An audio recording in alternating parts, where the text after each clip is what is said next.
Olá pessoal, tudo bem? Estou voltando aqui para o nosso último capítulo dessa série de 6 vídeos sobre a avaliação, a importância da avaliação biopsicossocial da pessoa com deficiência. E no vídeo de hoje eu vou tratar dos principais problemas atuais desse modelo, desse método de avaliação que nós temos hoje no Brasil, que em tese, como eu expliquei no vídeo anterior, deveria gerar acesso aos direitos para as pessoas com deficiência, mas como nós concluímos no vídeo anterior, que você vai assistir, gera muito mais obstáculos do que acesso a esses direitos. Fica comigo até o final, que você vai entender todas as críticas que eu faço a esse modelo, e por que eu faço essas críticas, e qual é a sugestão para que a gente tenha um modelo mais justo para o futuro.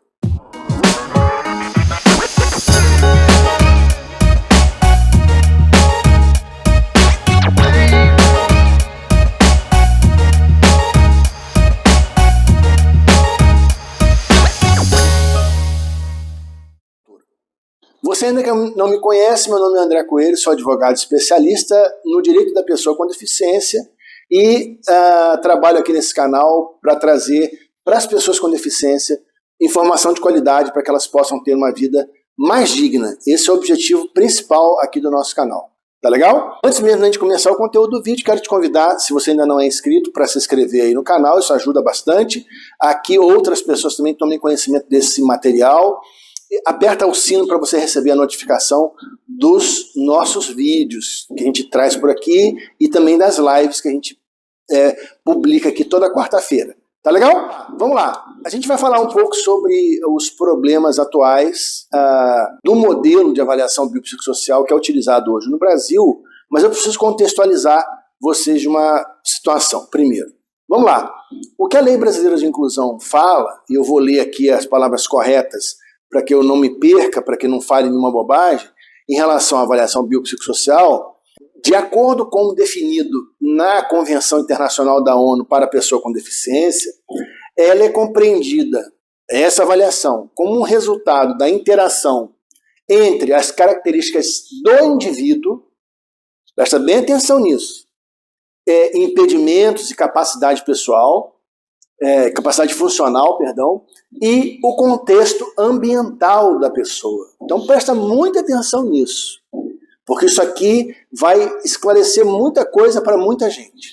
Segundo, ela considera a avaliação biopsicossocial que o objeto da avaliação não é apenas características intrínsecas da pessoa, que estão dentro da pessoa, que estão no corpo da pessoa, que estão na mente da pessoa, que estão nos sentidos da pessoa, mas também características que estão ao redor dessa pessoa.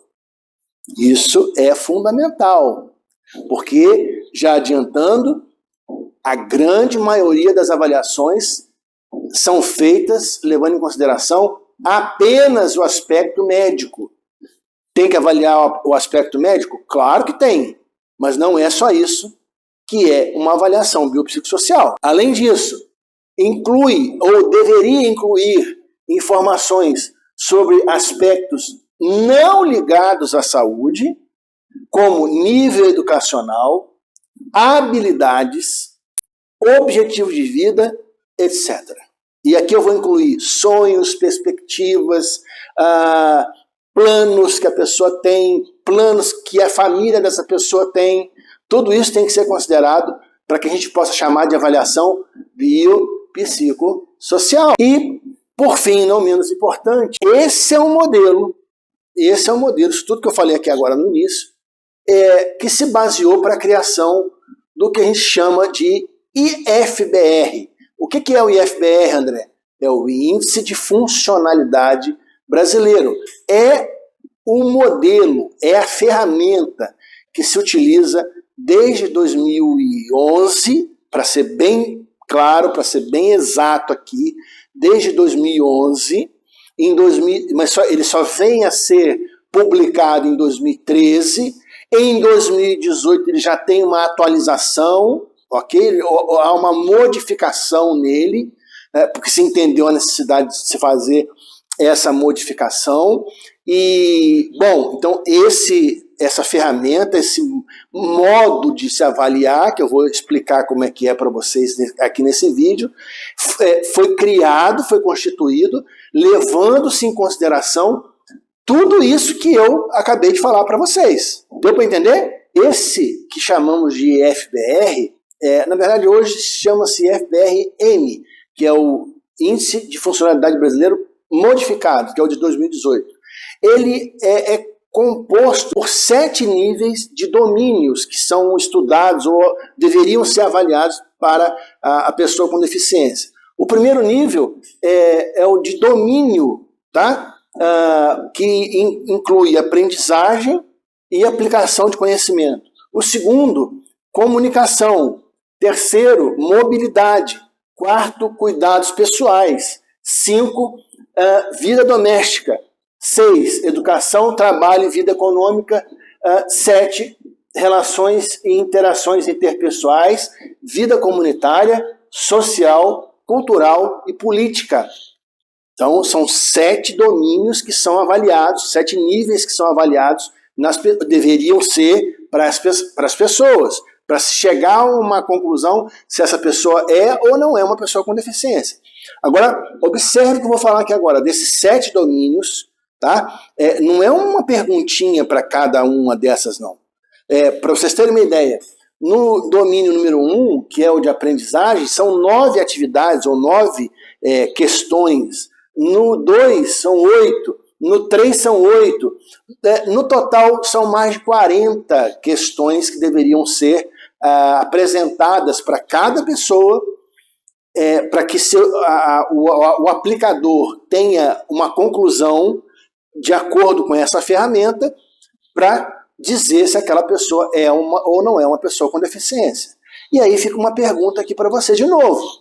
Você que já passou por uma perícia médica ou perícia social no INSS ou no serviço público, porque esse modelo ele serve tanto para o INSS quanto para o serviço público, para chegar à conclusão se a pessoa é ou não é uma pessoa com deficiência. Você foi submetido a todas essas questões? Todos esses domínios foram avaliados em você? Todos eles?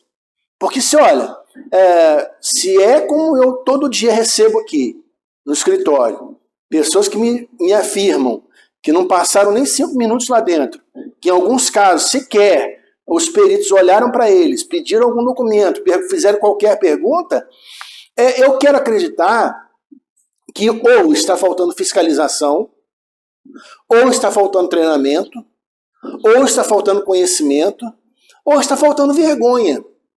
Ou tudo isso junto.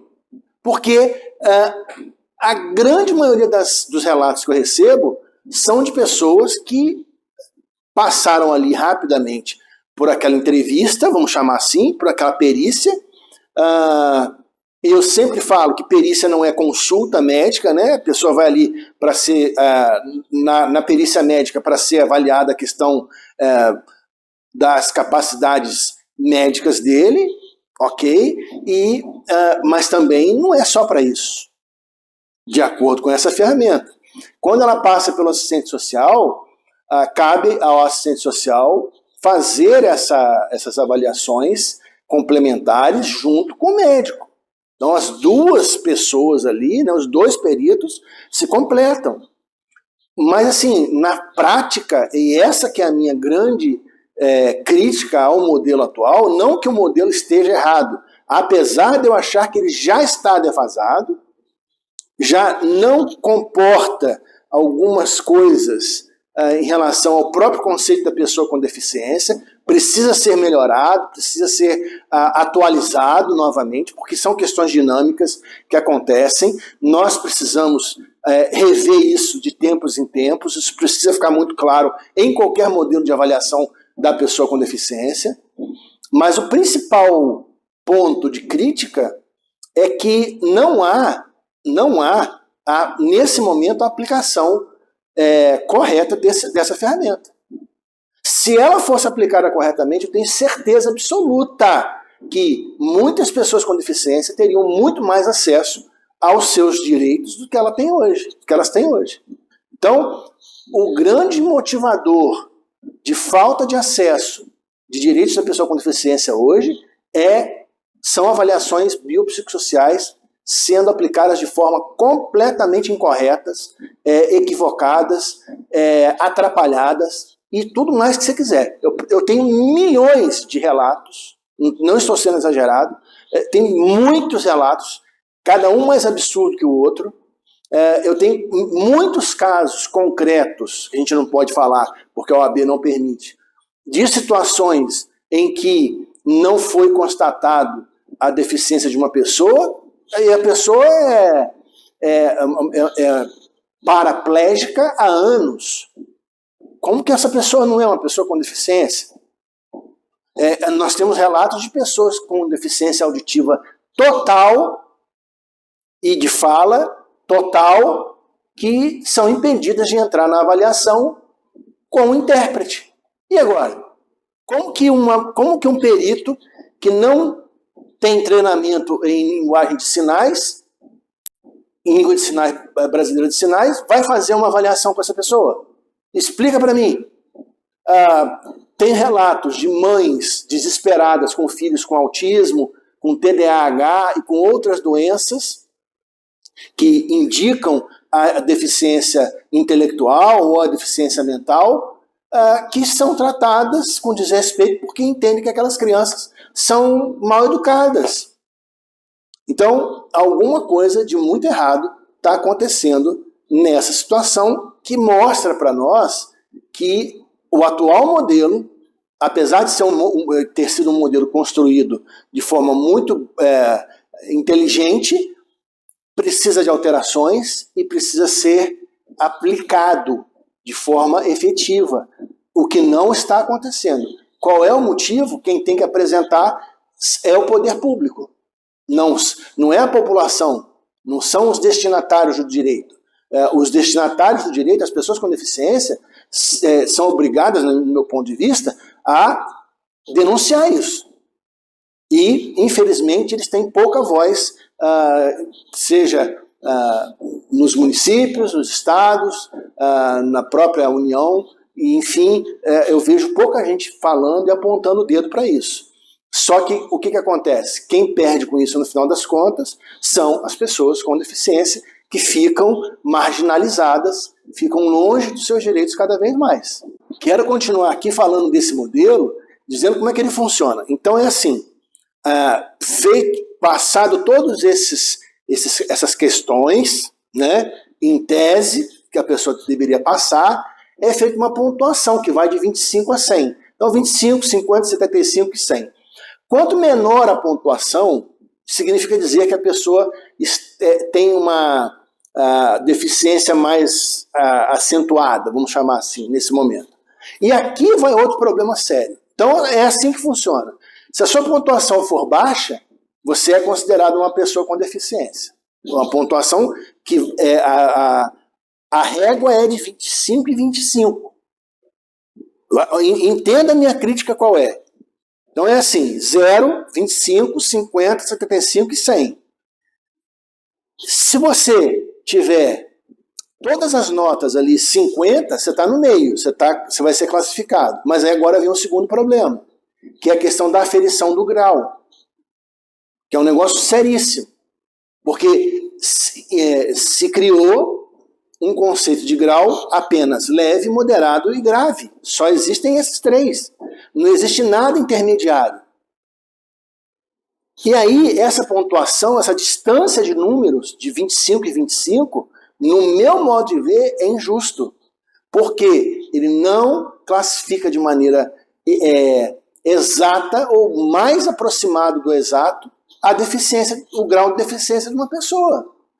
Esse é o primeiro problema. E o segundo problema, deficiências evoluem. E não há previsão na legislação atual de reavaliações que possam apontar para um grau que evolua. Então, por exemplo, uma pessoa que está aposentada, que conseguiu uma aposentadoria da pessoa com deficiência hoje, num determinado grau, e se o grau dela aumentar, ela tem algum direito adicional? Não. E aí? É justo isso? Na minha opinião, não é justo. falta legislação, falta acompanhamento, falta conhecimento da questão da deficiência para que possa ser atendido essas pessoas. E uma coisa muito importante de relatar aqui agora para vocês é que o último modelo de avaliação biopsicossocial que tinha sido criado pela Secretaria Nacional da Pessoa com Deficiência, e eu explico essa dinâmica do histórico da avaliação, como é que aconteceu, como é que foi, quando que aconteceu, num dos vídeos atrás. A última proposta previa um modelo unificado, um modelo único de avaliação biopsicossocial para todos os tipos de direito, para todas as esferas, federal, estadual e municipal, um cadastro único que seria excelente, porque a pessoa não precisaria repetir a avaliação para outro tipo de acesso que ela gostaria de obter, outro tipo de direito, e tudo isso estava previsto lá. Só que, infelizmente, com a mudança de governo, essa proposta anterior, ela simplesmente desapareceu, ninguém sabe o que foi feito dela. A Secretaria Nacional da Pessoa com Deficiência até o momento não deu nenhuma justificativa, nenhuma explicação, e nós temos conhecimento que agora no último dia 10 de abril a Presidência da República baixou um decreto criando um novo grupo de trabalho para que no prazo de 2 anos crie um novo modelo. Então, quem sabe é isso. Eu acho que isso jogar dinheiro do contribuinte fora. Eu não estou dizendo que o modelo anterior era bom, que era ideal, nada disso. Eu só estou dizendo que existia um modelo já pronto, tanto é que está publicado, está na internet, está no site do Ministério dos Direitos Humanos, é só acessar lá e pegar. Eu estou tirando essas informações aqui exatamente de lá. Enfim, bom, não sei nem se está lá, porque eu tinha baixado já há algum tempo, né? Não sei nem se atualmente ainda está lá. Mas o que aconteceu foi isso, mudança de governo proporcionou esse tipo de situação e acabou que hoje nós não temos uma proposta de modelo unificado. Existem algumas iniciativas isoladas, como o governo do Estado de São Paulo, por exemplo, que está nesse momento trabalhando num modelo, inclusive fui convidado representando a OAB de São Paulo para participar lá de uma entrevista falando em nome dos advogados, né, com deficiência e representando a Comissão de Pessoa com Deficiência, mas fora isso, a gente tem aí uma luta grande pela frente para lidar com essa questão que, na minha opinião, é a questão mais importante relativa ao direito das pessoas com deficiência, que é a questão da avaliação, é onde se tem os maiores problemas, as maiores injustiças, onde se tem o maior atraso, e a gente precisa entender, a gente precisa estudar a fundo essa questão, inclusive com parcerias com outros países que já implantaram modelos de sucesso, como Portugal, Alemanha. É lógico, né? Países de primeiro mundo, mas que a gente pode e tem condição de chegar perto deles para poder entender o que eles fizeram lá e por que dá certo o modelo que eles aplicam, para trazer algo parecido. A gente sabe que o Brasil é um país de dimensões continentais, a diversidade cultural é outro problema para a aplicação de modelo unificado, mas, no meu ponto de vista, existem maneiras simples de criação de centros de triagem, criação de centros onde as pessoas vão ter acesso ali a essa avaliação, né, e centro de recepção de pessoas com deficiência, que as pessoas podem ter acesso à informação, acesso à avaliação, acesso aos seus direitos, tudo num lugar só, centralizado. É lógico, né, nem todas as cidades podem ter uma situação dessa, mas pelo menos nas principais cidades dos estados brasileiros, e aí isso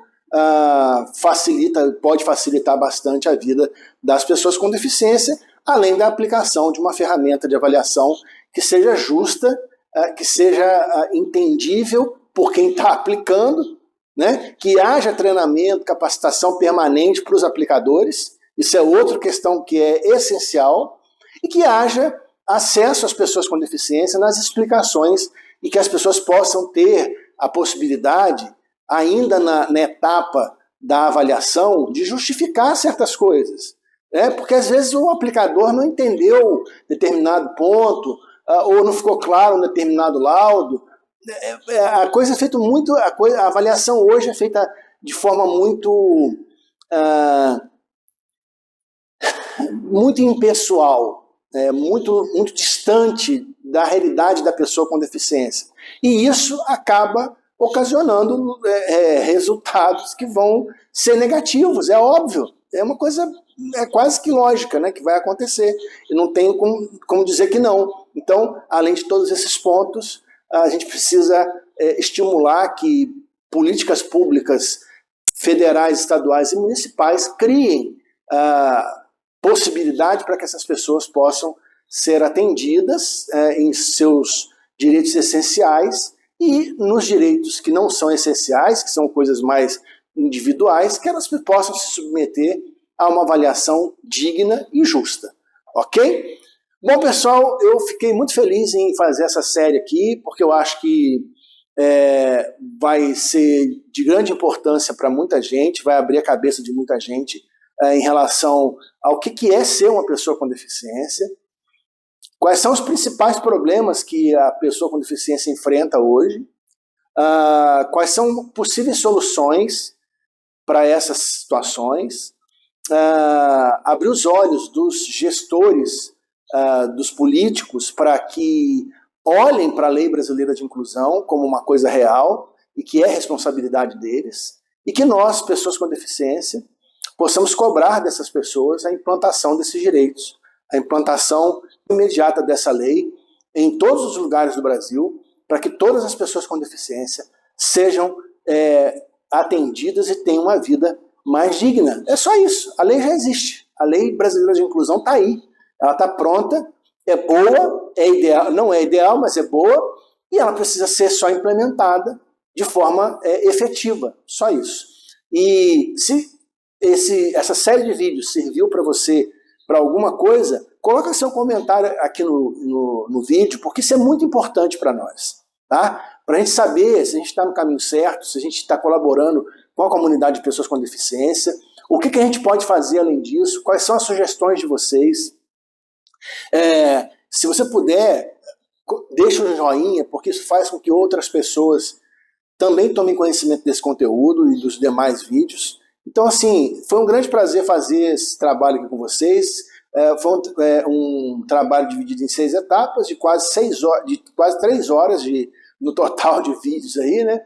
E que a gente se alegra em poder compartilhar com vocês esse pouco de conhecimento que a gente tem. E se vocês também puderem indicar o nosso trabalho, ou se precisarem do nosso trabalho, como advogados, né, aqui nosso escritório é um escritório especializado no direito da pessoa com deficiência. Eu vou deixar aqui agora na tela um videozinho pequeno que explica como que funciona o nosso trabalho. Nós atuamos em todas as cidades do Brasil de forma 100% digital, e se for o seu caso, se você precisar dos nossos trabalhos, nós atendemos você onde você está, sem você precisar sair de casa. Tá certo? Foi um grande prazer estar aqui com vocês. Meu muito obrigado e até o próximo.